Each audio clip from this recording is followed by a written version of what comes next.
Now, I can play Professor's Research, or I could play my Sylveon down and draw those cards and probably find those cards, but the next turn I'm probably going to get red card or masked and could buy those cards and could buy the cards that can draw me those cards, right? Could buy my Sylveon, could buy my Professors.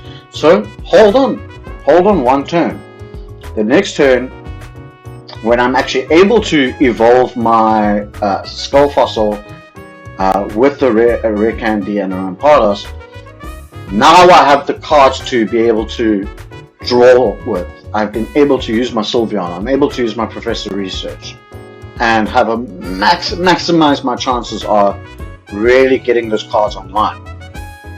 So, yeah, other things that we run is a Dragon type Gibble, because it doesn't have weakness to grass. And every once in a while you're going to play against a Buzzwole and a Katana can one-hit KO you.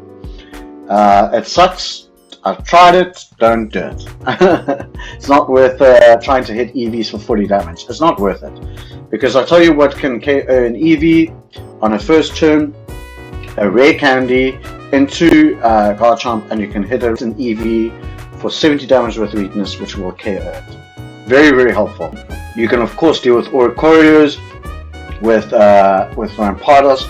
We do run Gabite and Canadas because naturally, because we're drawing so many cards, you can naturally evolve them. You don't necessarily need rare candy. Sometimes you actually have to make a strategic decision where you've got a rare candy and you've got a Garchomp and a Rampardos, and you just like you don't know which one to evolve. Decide on what makes sense in that game at that time. Garchomp in the front is so important. He functions as a big tank. He's got 170 HP. We run 2 copies of Lily in our deck also, which is so important because not only does it like help your Garchomp stay online in the front, but when you've got a Rampardos online, you know what happens when a Rampardos knocks something? It takes 50 damage to the face. So being able to sustain that, being able to hit three times with the Rampardos is so valuable. So consistency with your Lily is really important. There's also times when I've played a Sylveon and I really needed a Lily, and I'm able to draw out those cards and use a Lily. Now you're not able to do that with the Professor Research. So really cool tech. Other things that you might want to consider: EVs, its collectability is really important. Sometimes you will start off with it, but it's not a big deal. Just hold on to your cards, use its collectability, and when you're ready, you're able to retreat it out for 1 energy cost, because remember, everything in this deck can attack for 1 energy, everything can retreat for 1 energy. All you need is a single energy. And then lastly, the golden rule. The golden rule, and the reason I actually lost I got knocked out of the tournament was because I played my Sylveon at the wrong time. What do I mean by that?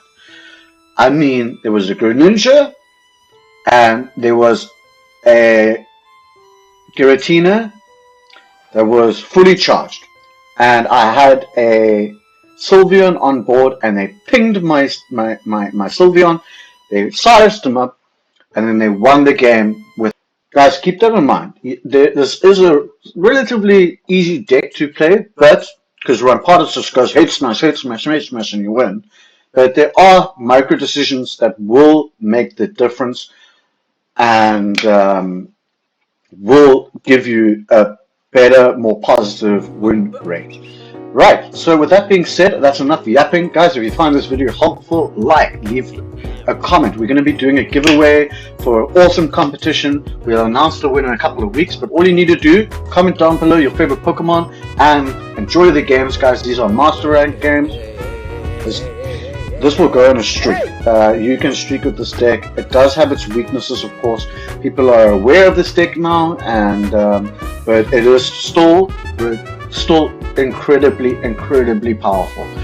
Alright guys, again, leave a like and subscribe if you found that helpful, and I'll see you guys in the next one. Keep those Pokeballs jiggly! I'm sorry.